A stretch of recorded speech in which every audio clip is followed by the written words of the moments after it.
Hello, fellow pirates, and welcome to this week's episode of This Is My Captain. Now then, before I get into this week's episode, I want to start by saying that due to the block rotation coming next year in April 2026, I decided to skip the rest of OP01 along with all of OP02 to 4. The reason being is I want to make videos on the leaders that will be viable for a while. That way, if you, the viewer, enjoy the video and want to build the deck yourself, then you can be confident that the leader that you're going to be building will be playable for at least a year, year and a half, 2 years. Now then, without further ado, I present this week's leader, Red Black Sabo. He has the 4 life that all multicolor leaders has with 5k power, and then his effect is Dawn times 1 during your opponent's turn once per turn. If one of your characters with 5k power or more were to be KO'd, you may instead give that character minus 1k for the turn. This is a huge effect against a lot of decks, and it works on both combat and on actual KO effects themselves. There is a way of getting around this though that I noticed while playing the games, and that's the fact that Sabo doesn't care about base power, he cares about the power of the character when it gets KO'd. Case in point, if you go against Shanks and they play Silver's Rayleigh, and they minus 3k one of your bodies, that character is no longer a 5k or a 6k. It's now a lot less. It's down to that 3k threshold that they can KO. You can't protect it from this effect. You can catch people off guard with this effect, and that's kind of the big thing. And that's the reason why we have it built in such a way, because we have this deck built as more of a mid-range style control-y aggro deck where you can, depending on what you're playing against, you can either go aggressive or you can go defensive.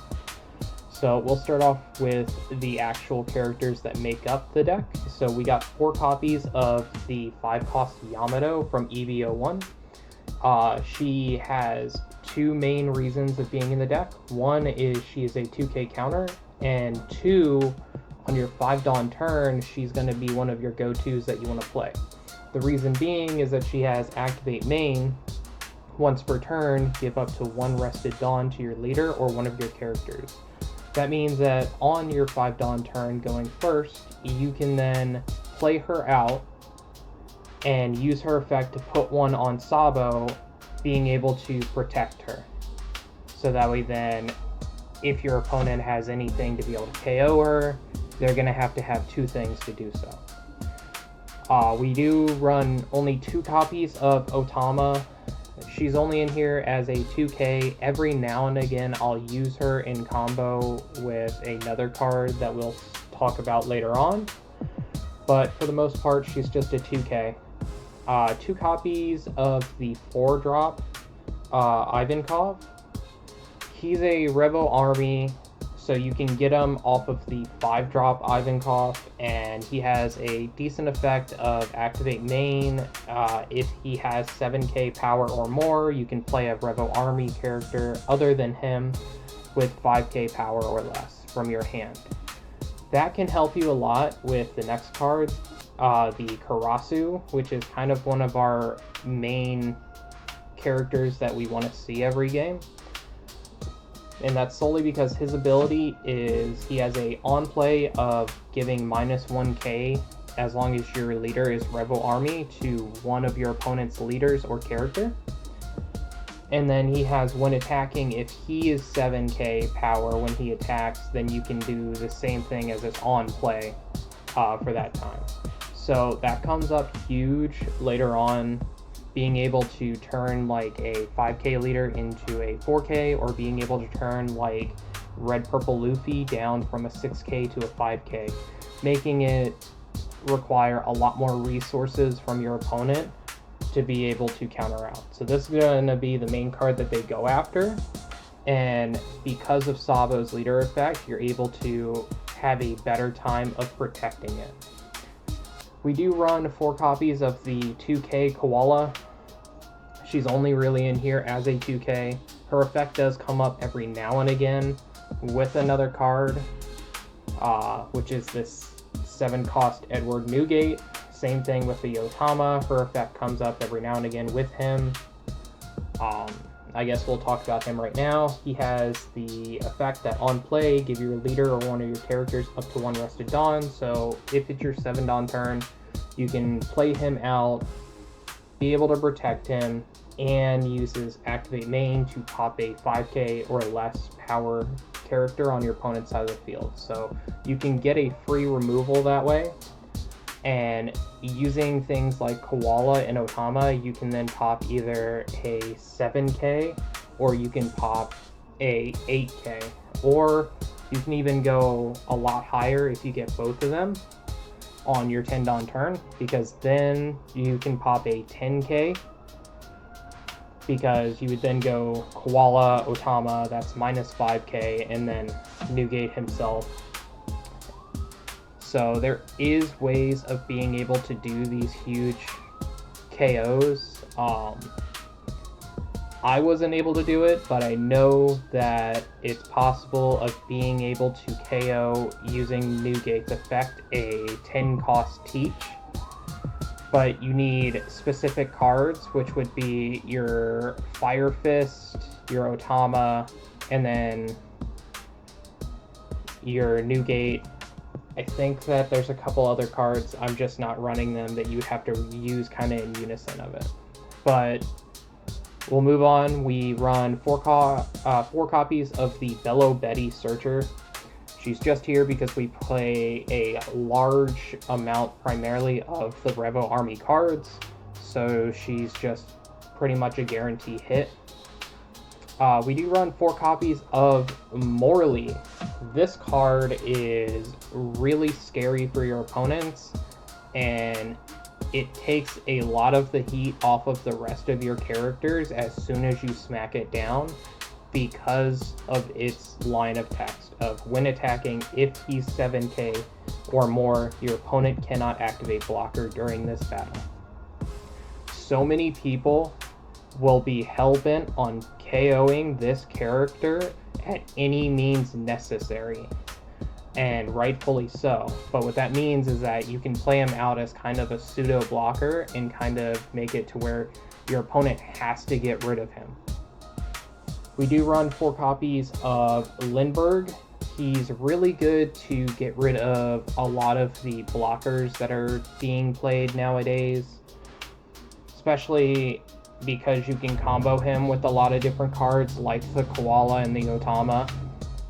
So that way then you can easily clear things that are much higher than 3k. We also have 4 copies of the 5-cost Ivankov, because he's just a free 2 bodies most of the time. He looks at the top 3, and then he plays a Revo Army character with 5k power or less, and we run a lot of them. We run Lindbergh, Karasu, Bello Betty, Morley, Koala, the other Ivankov, and something good with this Ivankov is that he doesn't state other than Ivankov. So you can go from him to him, and then if you're on your like 7 or 8 Dawn turn, you can then still attach 2 to this Ivankov, use his effect, and then play another Revo Army card out of your hand, getting 3 bodies on 1 turn. That's a huge tempo swing.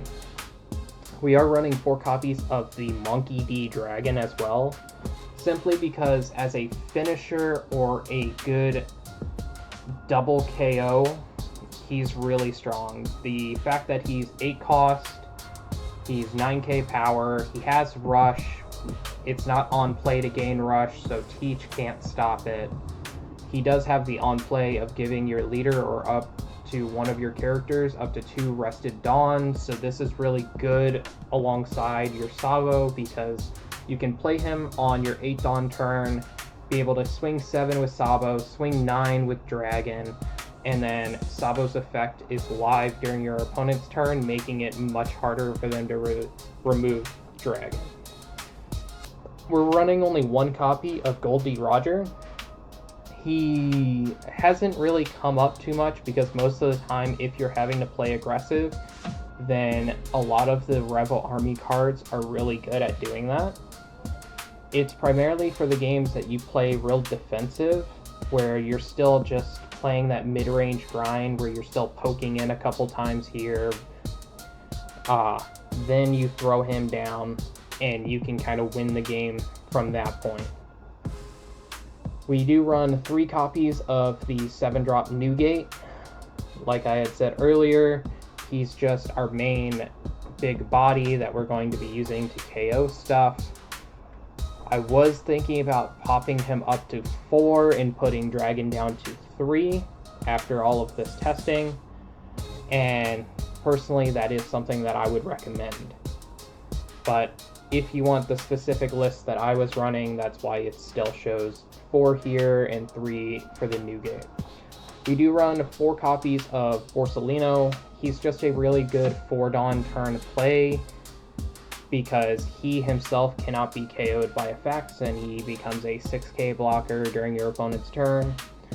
That way then, if we do get placed on the even curve, we at least have a good blocker that we can throw down to guarantee that they can't just KO it. We do run 2 copies of the Sabo, the 5-cost blocker Sabo. He does have the effect of making it so that way then all of your characters can't be KO'd by effects, and then you draw 2, trash 2.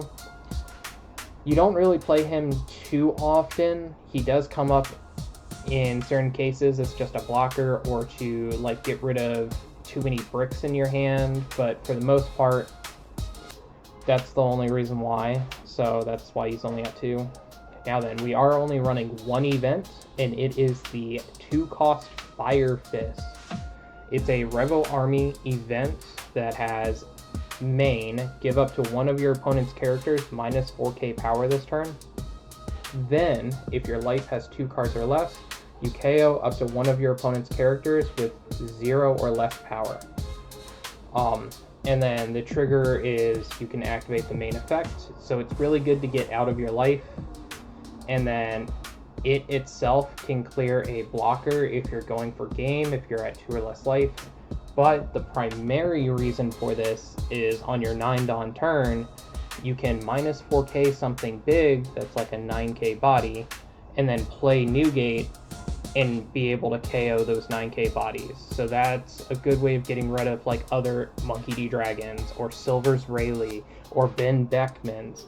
You know, it hits all of the top end and is really nice as a synergy with that.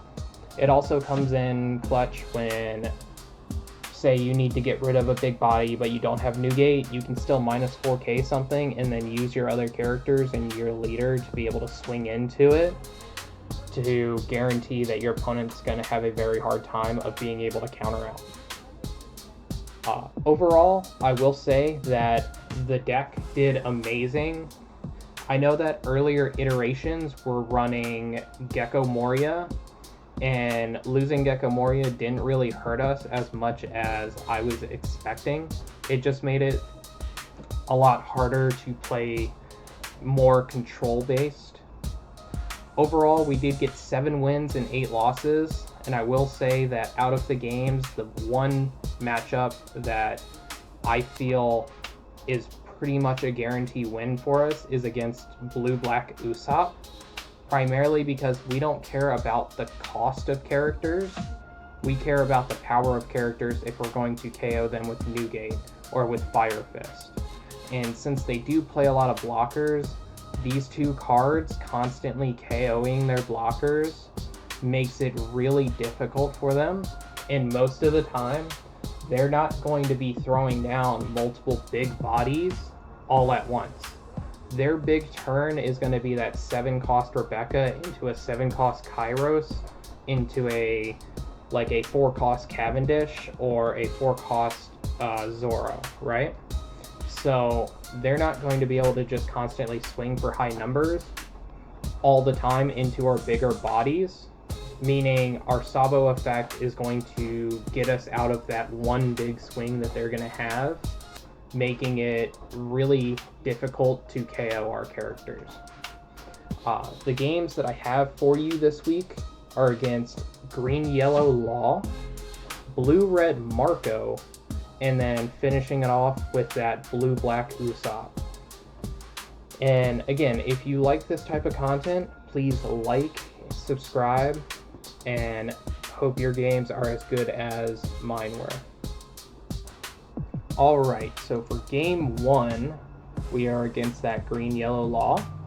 They started off with a Jewelry Bonnie, and I will say that for this matchup, you've got to play this weird limbo where you need to control their board more than you do attacking them. But at the same time, you still need to be getting as many cards out of their hand. They play a lot of Supernova, and because they're green, you always got to be worried about the 8-cost Captain Kidd, along with the Cavendish. So here, they swing for 5k after playing the 3-cost Bonnie to put a 5-cost Bonnie on their deck. And we just take that first one. There's no reason to really counter out this early for that first hit. I was thinking about it though. And as you see, this is one of my earlier games with the deck. I think this was actually the second game that I played with it. And I was just rereading the Fire Fist, just making sure that I know how it's used. And I was thinking about just using it right there, but then I remembered, oh no, it requires 2 life. So here, I'm just like, okay, I'm just going to play out that Bello Betty.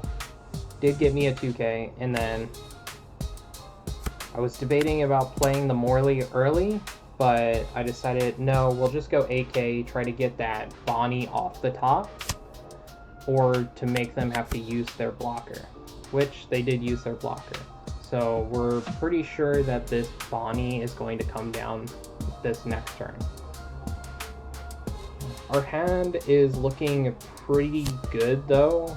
With us being on a even curve, it's not as bad. We do prefer the odd curve though.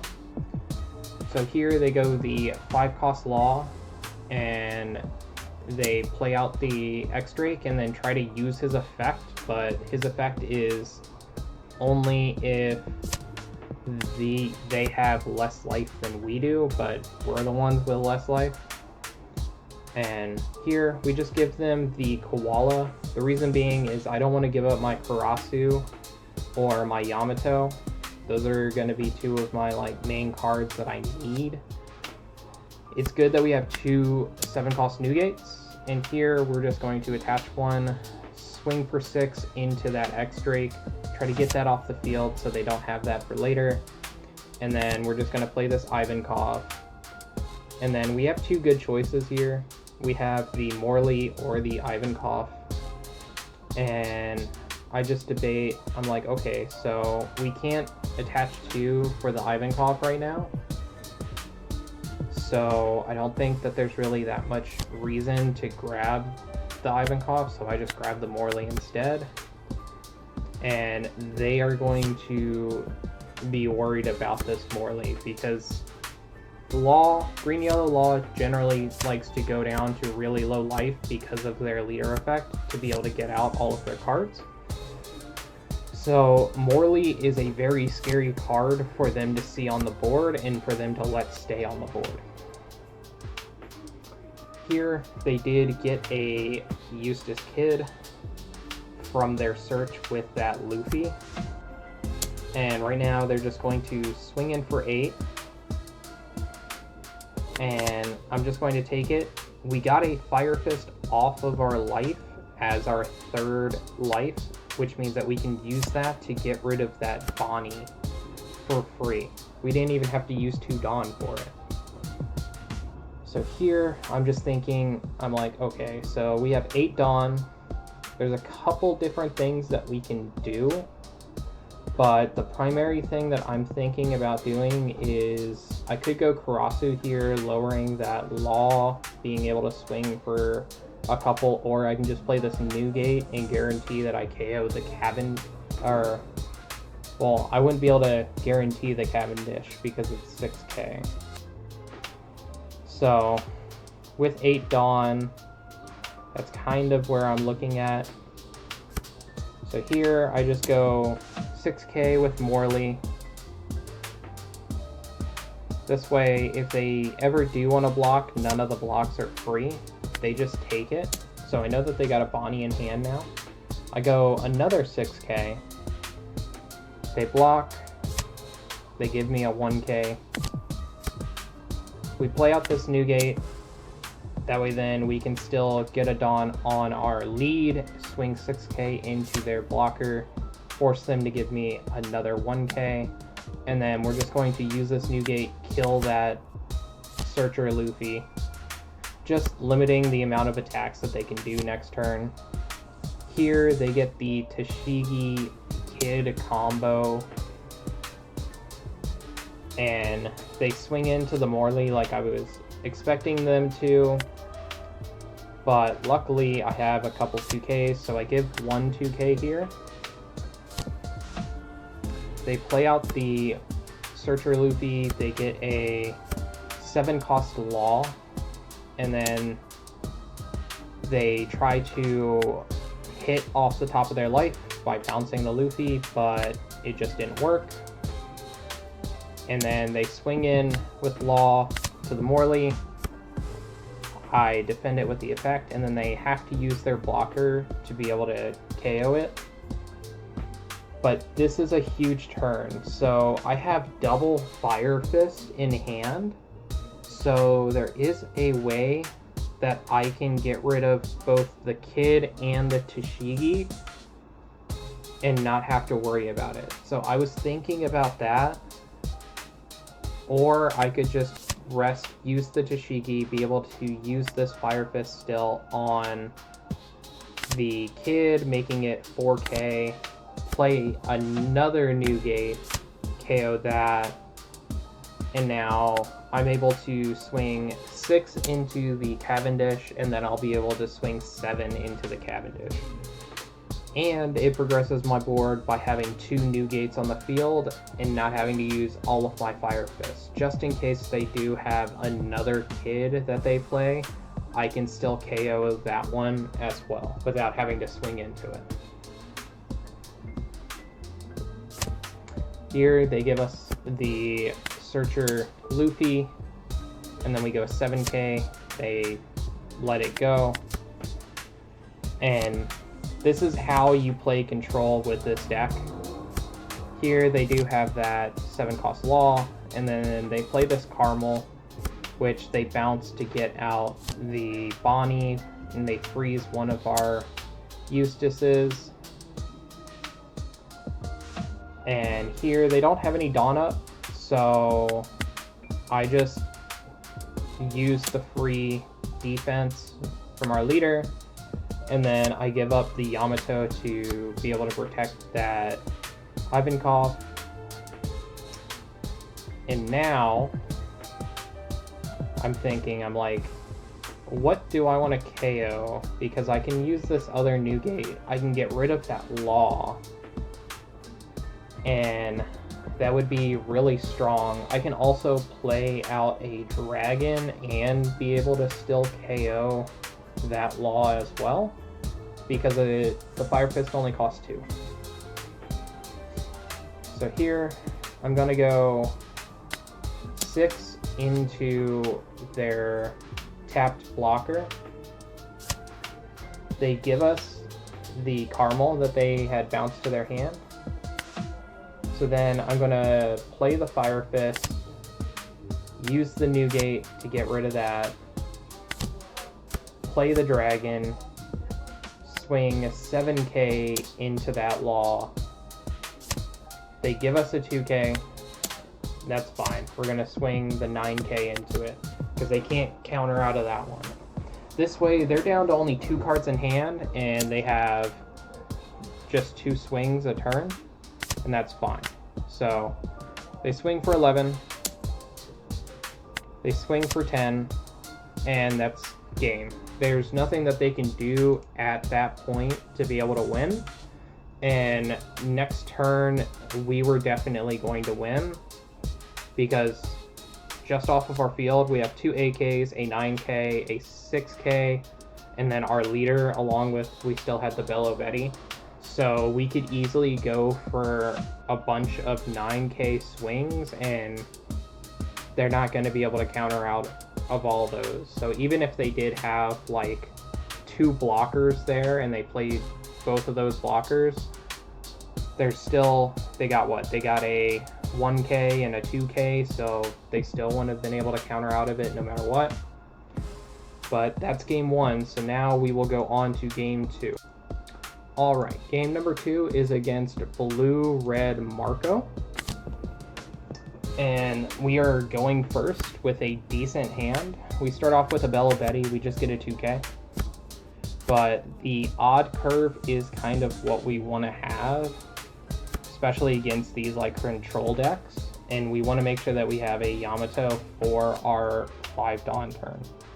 So here, I'm just thinking, I'm like, I could go for an 8K swing, or I could go for 2 5K swings.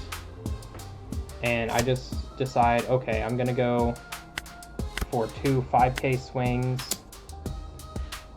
That way then it at least guarantees a card out of their hand, and then I could get a life, which I did. They did discard a Ben Beckman, so I know that they're playing a more top-end heavy build. And then they played the 3-cost Ivankov, which got them a Duval blocker, so they could fix the top of their deck. And they just attack into our Bello Betty, so we get that. Here, I just swing 5K. The reason why I didn't play the Yamato first, or anything like that, is because I realized, I'm like, okay, I could just play this Ivankov, try to get something big, especially since they do have like a Duval blocker.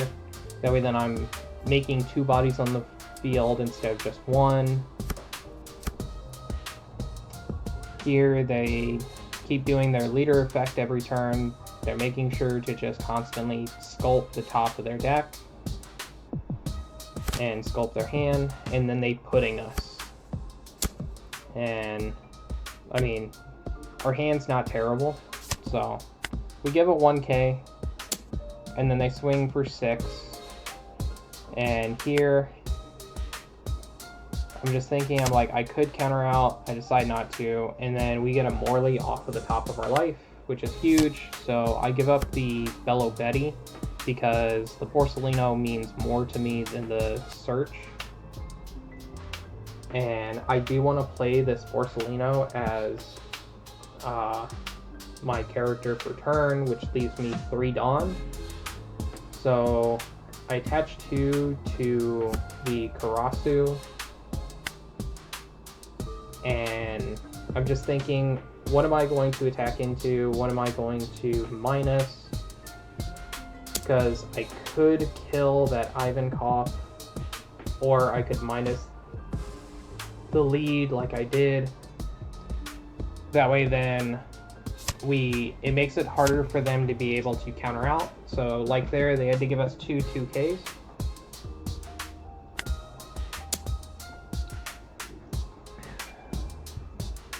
And then we swing 5. And then here, we're going to swing 6 into that Ivankov. Since it's only a 4K, it's easy to just get rid of it. They give us the Duval, and then we swing the Ivankov into it. So we got rid of 2 characters instead of just 1. And then we play that Porcelino, making it much harder for them to really deal with our board, because the Porcelino, funny enough, is a base 5K, but it's just a 6K during the opponent's turn, so it's still within the threshold. And here, we just free block. They decide that they're going to swing into the Ivankov here.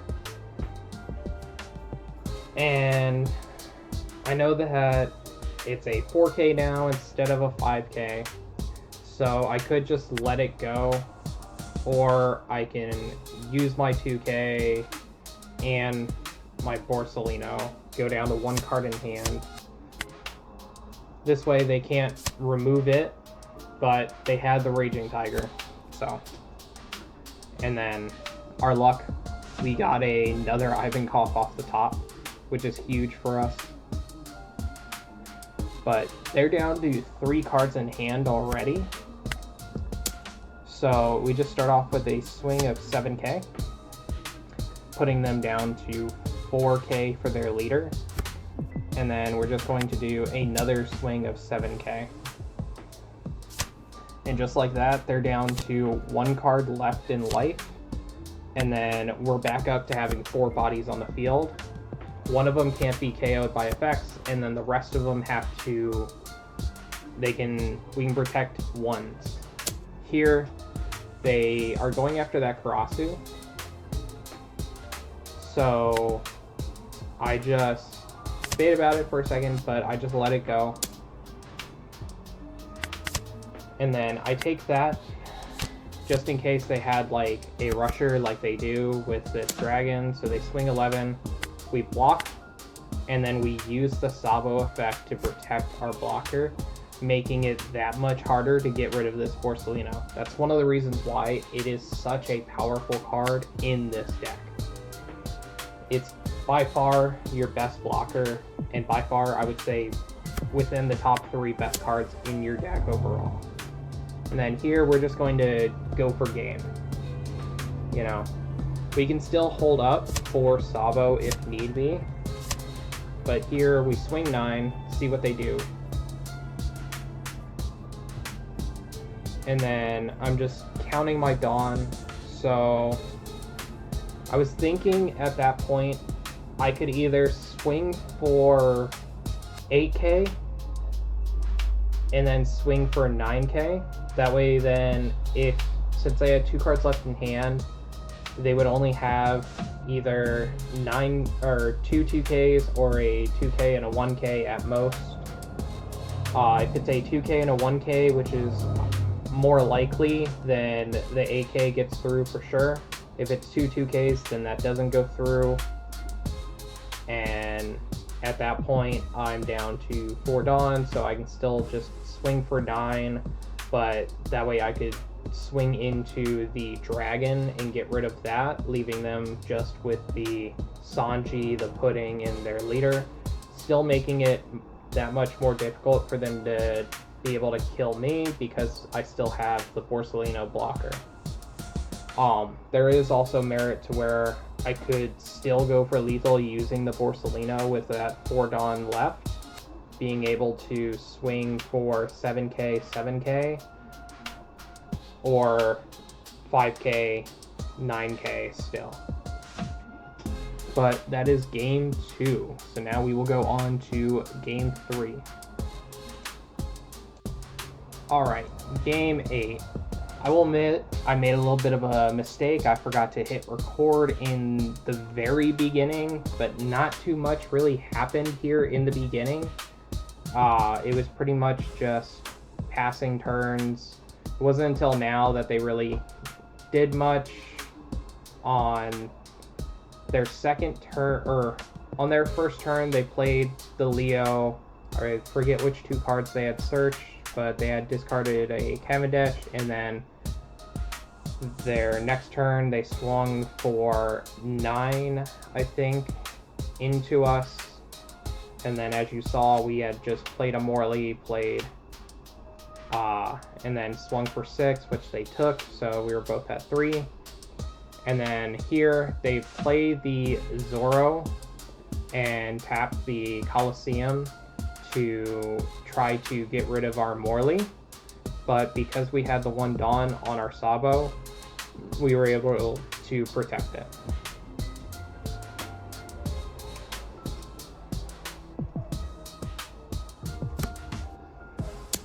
Right there, they were most likely just reading our leader effect, because not too many people really know what Black Red Sabo does, which rightfully so, no one really plays it. Honestly, I think it's a sleeper, especially for the current way that the meta is kind of making itself. The only issue is playing against like true aggro decks because they can beat you down really, really fast. Decks like Zoro. Here we play out the Karasu, and then we're going to swing for 7 with lead. I don't really want to attack with this Morley, I don't think, because I don't want to give them free access of getting rid of my characters. So I just decide to keep him in the back as something that like they have to worry about. Here they go Rebecca, their best play, into a Kairos, into a blocker, and they bounce the Karasu back to our hand. And then they swing for 5. We give them one of the Karasu in our hand, and then they swing for 6. And I'm just going to give them the Otama. I don't really want to be put down to 3 this or 2 this fast, especially with them having a full board. I kind of need to make sure that I can't just get KO'd that fast. So here, I'm thinking, I'm like, okay, so we're at 8 Dawn. We could do this dragon. It's fairly safe. And then we swing for 7.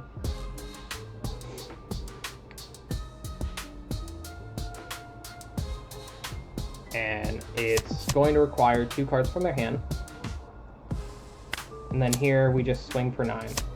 One of the big things to do against this deck, they do get that Raging Tiger to bottom deck our Morley, which was sad, but one of the big things against Usopp is if you don't worry about their board, then they're not going to be able to get the free card draw that they need. So here, as you saw, they swung for 14 into our dragon, and we were able to protect it with our Sabo. So they can only really do one big swing like that into like our top end characters per turn. So that just makes it that much easier for us. And here, we're just going to swing for 9 because they're going to definitely guard that. So this way we can...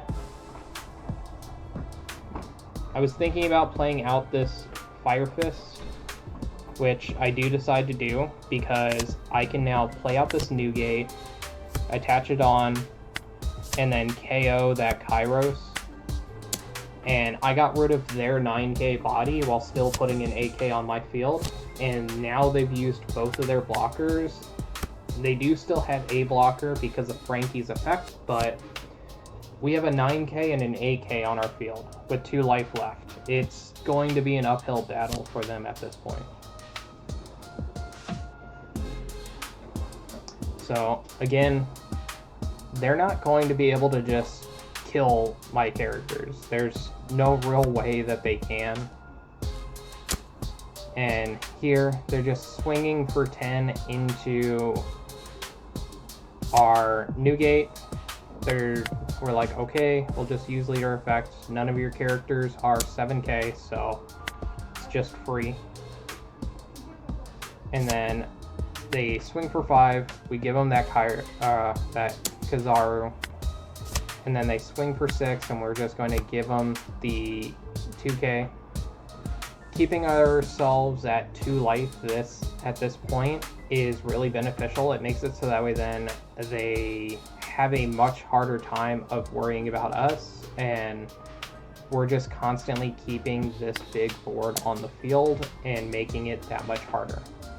We do top deck a Borsellino, which is huge for us, being able to guarantee that it can't be KO'd by effects, and then we can still protect it later on after blocking with it as well.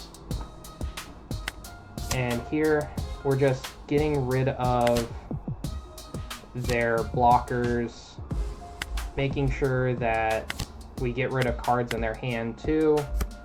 And then we got the Ivankov down, which got a Lindbergh, which is huge for this matchup too, being a easy way of removing their 2-cost blocker as well. And then here they red rock the dragon, which personally, if I was in their shoes, I would have red rocked the Newgate, because the Newgate is going to be able to get value every turn no matter what. The dragon is just a big body that's going to keep attacking, you know? So the Newgate would have been my concern. Here, we're just going to take... I'm thinking about using this as a trigger because this guarantees that we could win next turn, but at the same time, I don't want to just outright lose in case we can't. But pretty much the game is over at this point, and we get to keep the Porcelino. So now they have 4 cards in hand. We have a bunch of high attack swingers, but we're going to start off with Lindbergh because Lindbergh gets rid of the blocker right away. This is going to require 2 cards out of their hand. They do go up to 5 cards because we KO'd their blocker. And pretty much the writing is on the wall because we have 6k left, 2 5k swings, and a Newgate, and we still have 7 Dawn, so we swing for 9 with this Newgate. They have to give us 3 cards to stay alive. We swing for 7, so they have to give us 2 cards to stay alive. And then we just attach all Dawn to our Sabo, swing for 6. So that is what I mean when I say that this is probably the best matchup for us, because once we can chain together these bigger bodies, it's that much harder for them to win, because as you saw, they were only able to swing really maybe once, twice if they're lucky, if they use their entire turn into trying to KO one of our bigger bodies. But that is all of the games that I have for you this week. I hope you enjoyed them, and again, if you do enjoy this type of content, please let me know in the comments and give me a follow and subscribe for more. Have a good day.